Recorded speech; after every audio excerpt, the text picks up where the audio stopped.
Broadcasting from Hollywood, California, it's Grant's Rants, Hollywood Talk. It's a housewives debate. The Real Housewives of Beverly Hills versus New York City. Jenny McCarthy outs Barbara Walters and The View for being garbage nightmares. And what new spring TV is worth watching or skipping?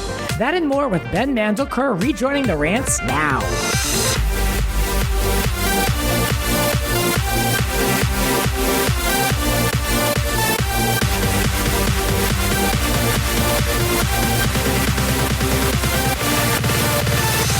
Let the ranting begin. I am joined here by Ben Mandleker from Watch What Crappens, the podcast. Welcome back to the show. Oh my God, Grant, thank you so much for having me back. Oh, thanks for coming in. I really appreciate it. Like, you're great for the show, so it works. I think you were on 101. Was I 101? Yeah. I love an episode named after a highway. There you go. Very LA of you. I think the next one, in terms of the Los Angeles highways, will be the 134. I think we're... Okay. So you can have me back on episode 134. Noted. Which, I don't know if you're current with your Vanderpump Rules, but there's been a lot of hate about the West Side and traveling to the West Side on that show. And I feel like that's like the realest that Vanderpump Rules has ever been, because they're so right. Every single time they bitch about the West Side on that show, I'm like, yes. A listener of this show sent me a screen grab of Google Maps and said, "What's the big deal?" It said 23 minutes. And I was like, hold on. You don't know. This is not true. Fake news. It's the equivalent of going from Harlem to deep Brooklyn. It's going from anywhere to the West Side. You have no idea what it's like? No idea. According to... At all. Yeah, no idea. Well, as all this freeway discussion is riveting, let's talk about a few things. First of all, Ronnie's with his family. He was invited to the show, so, he's otherwise occupied. But we have Ben, and I'm very excited about this because it's time to talk about a little bit about Real Housewives of Beverly Hills. Oh, sure. Something I'm not excited about. Something that's turned into a chore for me. I think we're going to have a fight. Yeah, good. I'm ready. Yeah. Really not into the show this year at all. 5 things that are making me hate it. I'm going to go through them. Wow, I've fallen out of love with this show very quickly. I feel like the last couple seasons, for me, have not been entertaining, and I'm over it. Yeah. To the point where I'm questioning my future with watching, which is this used to be a number one for me. So I'm going through a breakup, I think. Wow. I feel bad for you because, and I feel bad for, and I'm not even saying that in I feel bad for you. I feel bad because I'm enjoying it so much. So I feel bad for the people who have not been able to enjoy it, because I'm getting so much enjoyment out of it. I feel bad that people are being deprived of that, And I totally respect and get why people don't like it. But for me, it is 100% working, and I think it's been a really good season so far. I can relate to your mindset when it comes to Dallas, because people who reject Dallas, I feel the same way. You're missing out. I'm sorry that you're not seeing this great piece of reality TV. Yeah. But for me, I am blind to the greatness of Beverly Hills Housewives. But maybe my enjoyment of it can make you like it more, because sometimes that happens to me. Yeah, Help me out, yeah. When there's a song, you're like, I hate that song, and then someone loves it, and you start to hear the song through their ears, and then all of a sudden you start to appreciate the song. Maybe I can make Beverly Hills that song for you. Well, let's go. Okay. Point, counterpoint. Let's do it. Yeah. My first thing that I hate the most is PK. Really, I can't handle him at all. To me, he represents everything I can't stand. He's this big slovenly guy. I can't stand him. Okay. And he really pisses me off. I think he's featured too often. I'm sick of seeing him. He's like the resident talk to. I think he's just turned into a huge joke. And I'm just sick of him creeping up the happy birthday. Did you see that? Baba. Hey, babe. He is. PK is always skin crawl. But here's the thing: PK's always been like that. And oddly enough, I'm getting more and more used to PK. PK is still PK. He is just one of the biggest eye roll inducing house husbands on these shows ever. Although I would dare say he does not come close to some of the really awful ones like Jim Bellino or Joe Marchese or several others.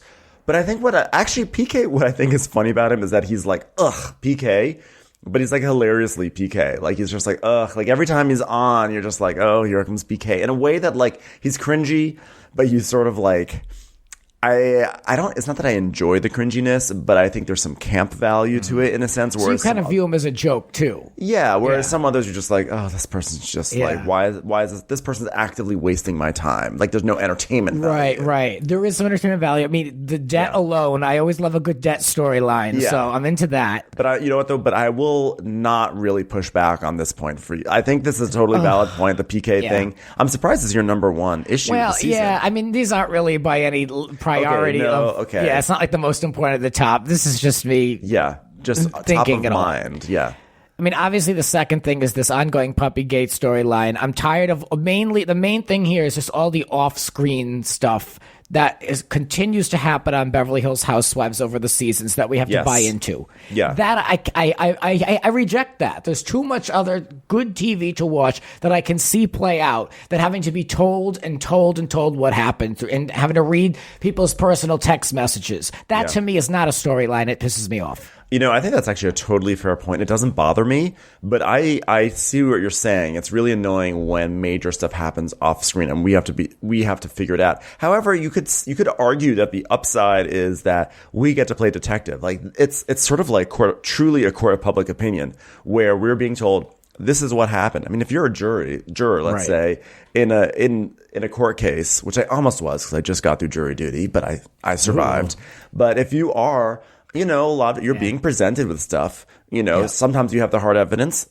A lot of times you'll have only something like text messages, and you got to figure it out. So I think that's sort of an angle that, you know, for some people it works, and for some it doesn't. Right. My point to that is, I feel like we're not getting everything. I feel like we're getting things doled out in different edits, and we're seeing text messages, but not all the text messages. Yeah. So like the evidence is limited for me to really examine, you know, impartially. So I'm just going off of emotion. Honestly, I like to go back to season 1 of Beverly Hills, which had the mother of all off-screen moments that fueled the entire season, which is Kyle Richards telling Camille Grammer, well, why would anyone care about you if Kelsey weren't around, right? Like, that was the thing. It caused this whole feud and went the entire season. It was huge. But to your point, that moment happened, and then we watched as the effects of that moment rippled through the cast, and they affected their interactions.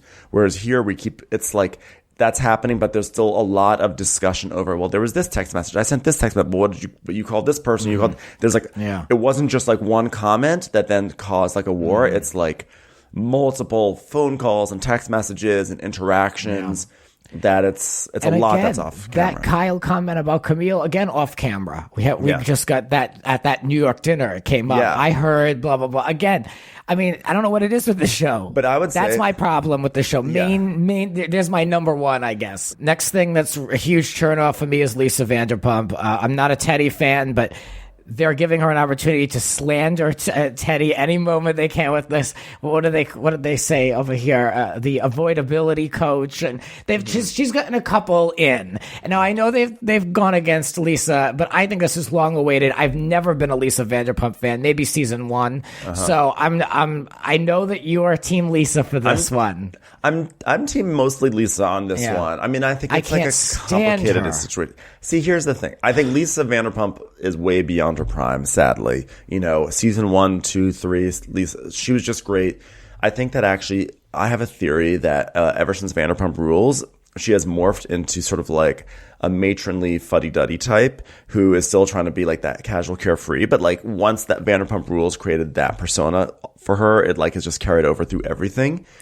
My storyline. Yeah, just like she just sort of is like she used to be just like elegant and didn't like a boss care bitch. About anything, and everyone would be squabbling. She'd be like, whatever, you know. But now she's just sort of like matronly and bundled up, and I don't know. But that being said, I am more on her side on this. I think where she has gone wrong is that, I mean, she clearly wanted this brought up on camera. I'm sorry, she did. I'm saying this as a Lisa Vanderpump fan. She wanted it to be brought up. And, I feel like on a different season, she just would have been like, she would have either copped up to it or been like, oh, whatever. Like, what's the big deal if I did? But here, like, she was just blatantly caught in a lie. However, I mean, let's not forget, Dorit and PK did the wrong thing here, okay? And they're acting like victims. Okay, they're not victims. They messed it up with that dog, and they're acting like, oh, we didn't know. PK is a manager. He's a talent manager. He reads contracts for a living. He knows exactly what to do with that dog. He knows he's not supposed to give it to a family. So they messed up. And then, Teddy got all messy. She's copped up to being messy, but she still did get messy. And at the end of the day, they're all mad because of what? Because Lisa wanted, basically, Lisa wanted to have a scene about this, to talk about this dog situation, and she wanted Teddy to kickstart it. Not the biggest, deal, I am glad that we're finally seeing, behind the curtain with Lisa Vanderpump. We saw the flashback with Camille, with mentioning of the Russell and Taylor thing. One of our listeners, I think, either posted or tweeted or emailed, I don't know what it was, but they said, you know what? Lisa Vanderpump, yeah, she's a manipulator. We all know she's a manipulator. She's always been a manipulator, and that's one of the reasons why we loved her. She's just whatever. I am the queen here. So I hate that title, the queen. I know, but but I'm just saying, just for sake of argument, we all know she's this is one of the reasons why we love her. So to be pulling the mask off of it, it's not really. It's okay, yeah. Oh, yeah, she's the manipulator. It's what we do all along. Yeah, we do. This is just making you look dumb. You should have gone along with her and then been on, the cool team, Yeah. I just don't like the woman. I don't think she's a good person. I don't know her personally, but I don't enjoy her. I've said it so many times. I like her. Last 2 points are real quick. It's to your point. They're very aware, and it just kills me. The characters, the housewives, are so aware of being on camera. I mean, someone like Lisa Rinna, classic example. She knows when the camera's on her. Yeah, but she's good. She knows when the cameras are on, but to good effect. I think Kyle Richards knows when the cameras are on to bad effect. Because season 1, Kyle Richards, I've said this many, many times, she was totally, it's not that she was unhinged, but she has a temper. She would scream at people, especially her sister, but she would scream at people. She'd point her finger. She would get mad. And really since season 2, she did it too. And after that, she's just sort of I'm just nice, sweet Kyle Richards. I'm we know there's a bitch in there that I want to see. I love that side of Kyle, but she's too aware of her personality, and she's probably, she's got shows that she's trying to pitch. She's got a husband who's got it's all clients. Business for them. It's just another job. Yeah. That's the thing. I like the housewives that are far less aware of what they're saying and doing. Yeah. I feel like these women are producing a theatrical show that we're trying to get into versus just following them and seeing their pitfalls. They're all very calculated. When any cast member on any of these shows produces themselves, then you're not getting an authentic version, and everyone else is not reacting authentically. When you look at something like New York or Dallas, you have, or really Potomac these days too, you have women who are either they can't help but be who they are, or they just don't care. They're just going to go for it because what do they have to lose? Mm-hmm. And you get this great episodes, great scenes, great interactions, and it's not something you get on Beverly Hills as much. Definitely not on Atlanta anymore. All of a sudden, Atlanta has really turned. OC is in real pits because of this, and that's my biggest problem with this show. Add it to the list, literally. They're self-producing themselves to me leaving.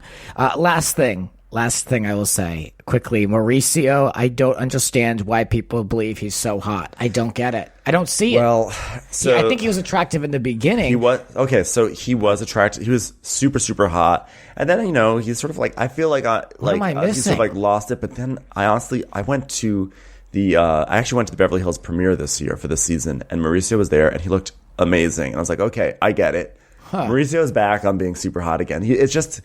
I think he gained weight for a minute. He gained. I don't want to make him. I don't want to be oh, he's not hot anymore because he gained weight. I feel almost bad about that. Leave that to me, I guess. But it's been more these I think it's been the combination of the weight and then the button, the shirt buttoned open, and then you see a gold necklace. It's a little used car salesman. But then when I saw him in person, I was oh no, he's still. You get hot. It in person. He still really is. Yeah. On the other side of the coin, Real Housewives of New York, there are 5 things here that I'm loving about the show. Please. So now I think we get back on the same page. I mean, I love a good debate, so I don't mind. Yeah. Especially a low stakes debate. Oh, yeah, I know. What are you going to do? What are we going to Sonja Morgan, I can't say she's like the number one reason, but I find her not only refreshing, clueless, but I'm enjoying her on What Crappens Live, the paper magazine thing. She is someone that is constantly entertaining and harmless. Yeah. She's not someone that's self-producing and manipulative. Yeah. I actually have a theory that I think all the women on the Real Housewives of New York probably try to self-produce and think that they're controlling the storyline. They probably think they are. But they're like totally like out of whack with reality, so they have no idea. And Sonja Morgan, I am really feeling Sonja this season. Not that I haven't felt her, but usually I'm always talking about like Luann, Ramona, and Dorinda. Right. And right now I am so feeling Sonja. I agree. Another thing I love about New York Housewives is that they have at most times multiple storylines, but there's always a balance of drama and ridiculous laughter, BS. I mean, there's one of the most heavy things ever is with, a suicide and then Bethany's, surprise engagement. But we can balance it with lobsters. I mean, that's absolutely. an art. And, again, you just have to give so much praise to these producers because, we cannot overstate how important producers are on a show because it's not just this could have been a somber 3 or 4 episode snooze fest with dreary music. And you watch these shows and you see Bethany get emotional and the music will be sad. And then, like you said, you have the lobsters and you have like a little like bossa nova music playing. Like they keep it moving. Yeah, like, we're not going to say sad. They know it's a comedy. Yeah. And I've said this is a sitcom. I've called this a sitcom for years. RHONY is probably the funniest show on TV, if you ask me. And I mean, it really is a situational comedy. They put these women in situations where they're on vacation, a clam bake, dinner. Yeah. And they let them go. Yeah. Exactly. And that's why Real Housewives of New Jersey really struggled for so many seasons there because I think they were not treating it like a comedy. There was a lot of like, when are Teresa and Joe going to be reunited and the children? It's like, I don't think anyone really cared. Okay. He's a con man. He was in jail for a reason. So don't like try to make me feel bad about it. Like let's lean into the comedy of the situation, which they've started to do again. Yeah. And now that show is great. I guess you weren't a fan of Teresa checks in. Too serious. Oh, that was like a low point for Bravo in general. Well, I can always look to New York Housewives for a laugh, really. And unlike Beverly Hills, I'm looking forward to putting it on. Yeah, and always. That's another thing. I'm always looking they're always giving me something to look forward to. Yeah, the way it's edited and right into the next episode, there's always something to wait for, which I really appreciate. And sort of to get back to your moments about like even with the darkest moments, how there's always levity. There's always personality in every corner of that show. You'll have the episode that I most recently watched. Luann is moving into her new apartment and she's like, oh, well, now I live on the water on all my houses, which is like such a hilarious thing to state. But they keep that in there for a reason because it's a hilarious line, a hilarious moment. It's also perfectly speaks to her character. Yep. And the episodes are filled with moments like that for all of them. Last 2 points here for New York Housewives for me. I can't say I'm loving, but I'm enjoying Barbara. I think she's an organic fit. Yeah. I love that Ramona refuses to acknowledge that she's part of the show. Yeah, yeah. Arguably sometimes in more scenes than Ramona. Right. So I'm into that. Yes. And then last, of course, Dorinda. If I had to be friends with any of them, it would be her. So I love that. Dorinda's wonderful. I think that she's actually kind of wrong in this whole situation with Luann, but I think that Dorinda's just so great. I absolutely love her. Yeah. Oh, man. From one Barbara to another. The View, something I love to hate. I mean, this is an original rant. Yeah. I have ranted about this for 15 years. Yeah. I hate this show to death. There's a new book coming out, Ladies Who Punch, the explosive inside story of The View. Yeah. Contributor Jenny McCarthy is featured in this book. Yeah. She was on the show in 2013. A career low, if I will say, for anyone to appear on ABC's The View. I hate this show. Wow. Well, those are some fighting words. There's something about it. I really hate Barbara Walters. Why do you hate Barbara Walters? More than anybody else. I'm convinced that I've heard things. Things have now been confirmed because of said book. Just that she's like a wretched, horrible person. Wow. I think she's a terrible producer. I think The View, like I said, is the lowest form of television. Mainly when she was on it. I just think it's really bad. You should have Danny Pellegrino on here because he's a huge View stan, and you guys could really go toe to toe with like a View, like point counterpoint. I mean, I still watch the show. Okay, clips. I'm not giving them any Nielsen ratings, but I despise the show, so I'm interested in this book. But it's something I honestly think I love to hate secretly. So yeah. So Barbara basically, as Jenny detailed in her part of this book, I guess they're all different former co-hosts coming back, being revived from the dead to give their 2 cents. She said that Barbara was being pushed out from the show by ABC, and they fought, both Jenny and Barbara fought over a tampon in the toilet. And Jenny called it the most miserable I've been on a job in my 25 years of show business. She couldn't be herself. She went home crying. I mean, this is why I enjoy Jenny McCarthy, because I probably would be too. I used to hate The View. But then I think I started to, because I think in the beginning, The View was sort of like, you had Star Jones and you had Debbie Matenopoulos, and it was sort of like hard to take seriously sometimes. But my boyfriend watches The View every single day. And so as a result, I'm sort of like, I wind up watching it too. And I'm still like neither really here nor there. But I think two things that are good about it is that I do think that now that the panel that they have is generally is pretty good. They're pretty like smart, savvy women, like politically minded. Yeah. Joy Behar, I think she's done. I don't think we need Joy Behar anymore. She just like is there to like serve up some like really like real groaners of jokes. And I say that as someone who makes tons of groaners of jokes, but like her jokes, I'm like, okay. But what I also she's think, always been like that, though. It's true. I mean, I don't know, but it doesn't fit in well anymore. Yeah. It's just like, oh, Joy, shut up. The show is generally fairly progressive, and I think that's really important. And I like the stance. And even though Meghan McCain is conservative, whatever, I actually like Meghan McCain. I don't dislike her either. Yeah, I think that she shows like, oh, she's not just going to say what the party says. She seems to be an independent thinker, for better or for worse. So I actually, I think the show has been really good for pushing certain progressive ideas that might not get to that audience otherwise. I have to give the show a little bit of credit because it did kick off this whole roundtable panel discussion format in daytime TV, but I will never credit Barbara. Okay, that's fine. She's not getting any credit from me ever. That's fine. And you know what, Barbara, while we're here, I'm going to give you your own award. Announcing the recipient for the Barbara Walters Award for not knowing when to hang it up. Oh. I give this out every once in a while. Just because I learned in this article, Barbara, that producers said that you couldn't talk pop culture because you didn't know who anyone was. You refused to leave the show, and you even interviewed Katy Perry a week prior. And then she came up in a discussion, and she didn't know who Katy was. Yeah. So, this is when it's time to hang it up. This is what I mean when people hang on for too long. Yeah. This is why the award is the Barbara Walters Award.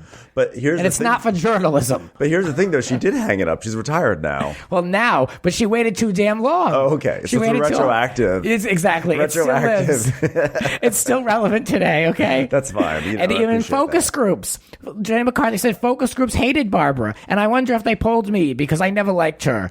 I've had it with her. I'm happy for you that you were able to get that off your chest. I've had it with her. Certain things, there are very few things. This episode is especially with Lisa Vanderpump, Beverly Hills, and Barbara Walters. You're just going after the old ladies now. You're just like, who's next? You're doing I'm a hater, retroactive one against like B. Arthur. But this show is really, there are a few things, but that The View lights a fire in me. The View, I can see you have really, like, he has like a spark of rage in his eyes right now. I'll tell you one thing. I'll tell you one thing that needs the Barbara Walters Award of Hang It Up. I cannot stand The View's theme song. It's by Mary J. Blige. Oh, always awful. Always that bad. theme song is like, na, na, na, na, na. I can't even understand what she's saying. No. It's just this like shrill, annoying song. Like, I just like beg the producers, please, can we change that theme song? It is the worst. It is just like, It makes me want to throw a pan on the floor. They went to Mary J. Blige, a low moment in her career. I mean, she wasn't doing anything, and she was in tons of debt. So I'm sure she wrote it in her bathroom and submitted the file via Dropbox overnight because she needed to get that money quick. Is it an original composition for The View? Do we know? Yes, it is. It's such like it's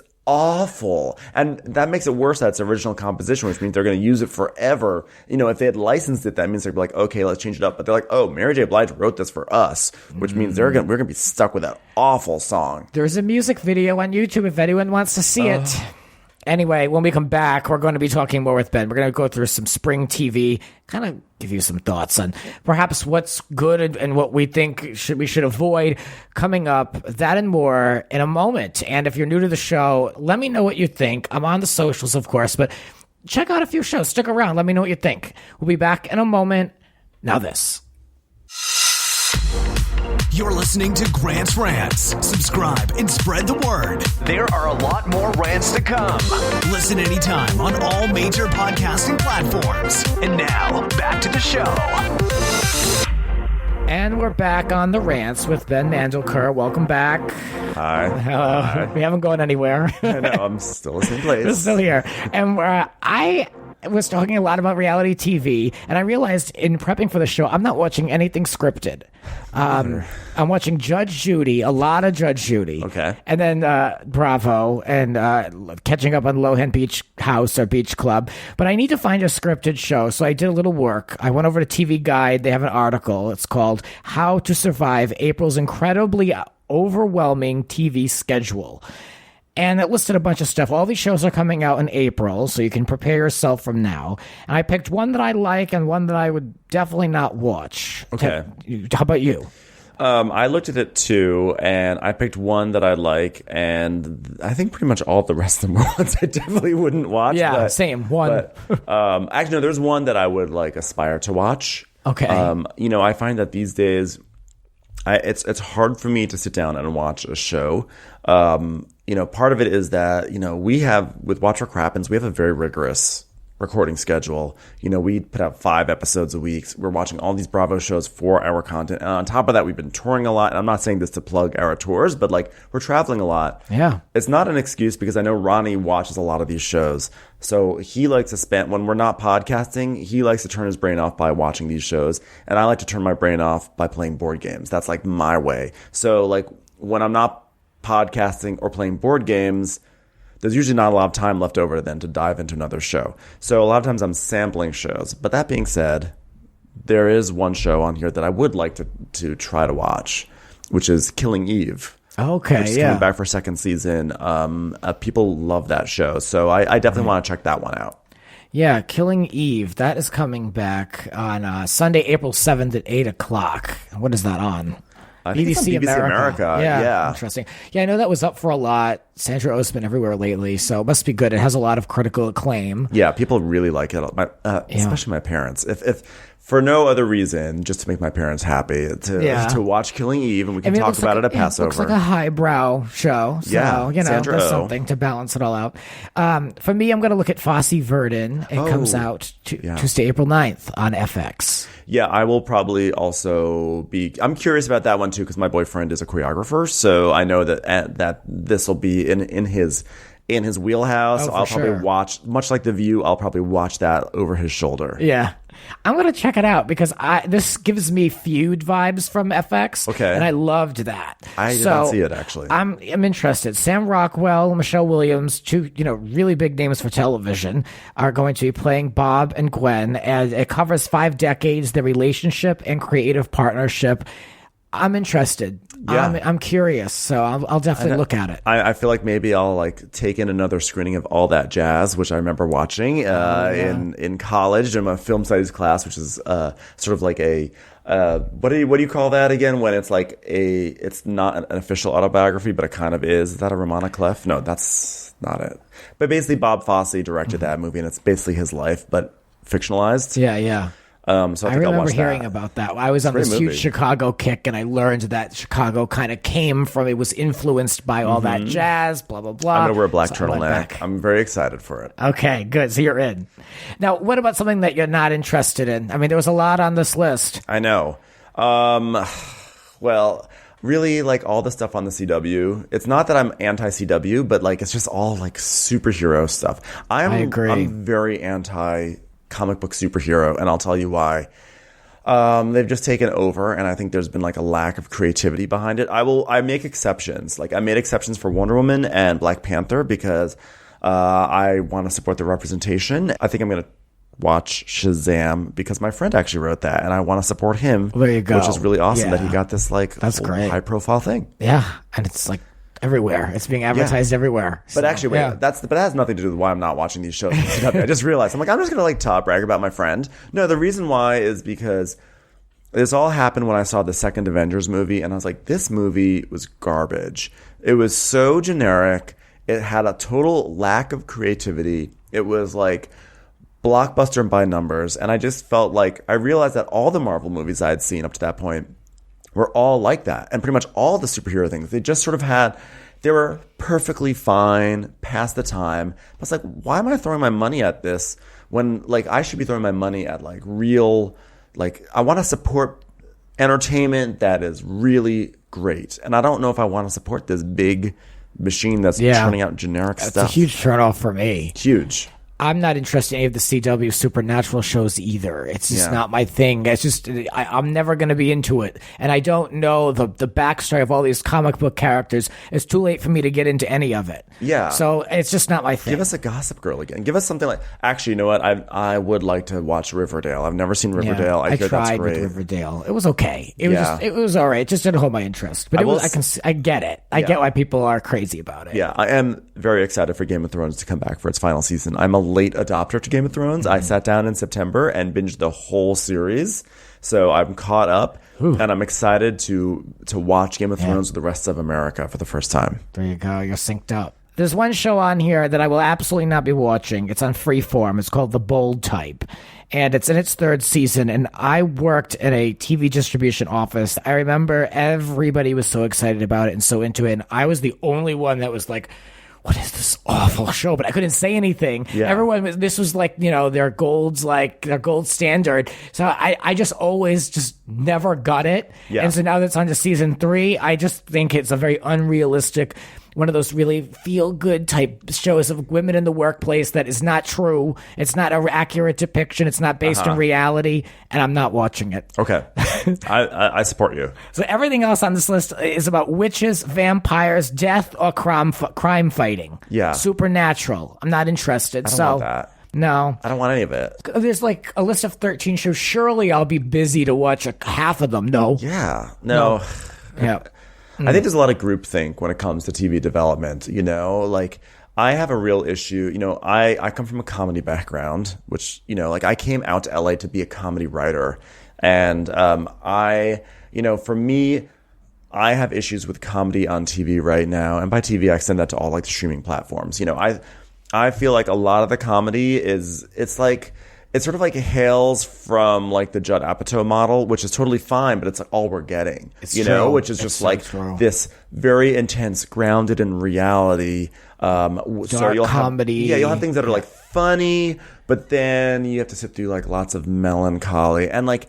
I'm not someone. It's not like, oh my God, Ben isn't into like I can deal with melancholy, but honestly, my kind of comedy, give me like a 30 Rock. I want something that's like heightened reality. Absurdist. Give me like happy endings. That's like fun and bantery. That's my kind of comedy, and we don't get those. We're only getting like I just watched Shrill, which I actually thought was super funny. But like the ads for it were Adie Bryant like with a dog, and it was sort of like silly, and she's being funny in a certain sort of way. I was like, oh, thank God we finally get one of these shows again. And then I watched it, and I was like, oh, it's another thing where it's like funny moments, but then a lot of melancholy. Well, yeah, isn't she getting an abortion in it and stuff like that? In the first episode, she does, but it's just I just feel like we're just getting given the same thing over and over and over again, and that's just my example in comedy. I agree. I think most people would agree with you. Yeah, I mean, we are getting the same thing, or we're getting real cheap stuff like the ABC family comedies that are just reiterations of each other over and over, like this family humor. And it's all these diverse families. Who has a disability? Who's Asian? It's like the same thing, cut and paste. Yeah, I just think that I don't know. I want someone to refresh everything. I'm just grouchy now. I'm grouchy. I'm grouchy. The rants have gotten to you. I know, you got me ranting now. You talked about Game of Thrones. Now you're going to start recapping this with RHONY. Yeah. Is this part of Watch What Crappens, or is this a new show? It's going to be part of our feed, so no one has to, because we basically came up with the idea like very recently. Not enough time to start a whole feed. So we're going to release recaps of Game of Thrones on our normal podcast feed, just like normal. If you don't watch Game of Thrones, you just can skip the episode. It's fine. But we're really excited because it's our first time really dipping our toes into non-Bravo territory and into something that's like scripted. But we just want, it's such a pop culture moment for so many people that we just really wanted to be part of it. And we thought it would be a fun thing to try and also see, like, can we apply our voices, like our critical recapping skills, to something that's like scripted and like very serious, which I think actually I think it's very like smart because it's something challenging too. It's like different. It mixes it up. And also like we both like RHONY loves the show, and now I'm a new like adopter of Game of Thrones. So I love the show now also. And at the end of the day, like we're just happy to be. We're both gonna be watching it anyway. And we both are going to have things that we want to say about it. So, like, why not? Why not? Just, like, and people are going to want to hear it. I hope so. I think so. I hope so. I think it's a smart idea. So, with you mentioned touring, all these shows. How do you go about preparing and planning these? Do you work with a small team? Is it just you and RHONY? Like, just you're on the road a lot. How do you plan from event to an event? So we have a booker, and so he has been booking us in various venues. He works at an agency, and this is what he does for a living. Smart. So like he takes care of that, and then he'll just be like, okay, well, we'll get the dates and everything. The prep for our shows is simple. I mean, we just watch the TV shows and we show up and we recap them live in front of an audience. The most like pre-production will be like 2 weeks ago when we did a show in DC, I went to Walmart and bought pool noodles so I could pretend to be like Ramona, So that's like the extent of our pre-production. A lot of it is truly just like our normal show, just in front of an audience, right? But it's rigorous because we have to, we got to travel, and we just did like this. We did DC to South by Southwest to Cincinnati over the span of like about 8 or 9 days. And it's hard. It's like a lot of hotel living, a lot of crappy food. I feel like I'm eating lots of candy. I have gained probably about 15 to 20 pounds since we started touring, just because there's also so much drinking. It's too much drinking. Yeah. It's like it's out of control. Like I'm like, my body can't take this anymore. Yeah. And it's a lot. I mean, I feel like what you guys do really is a full-time job, right?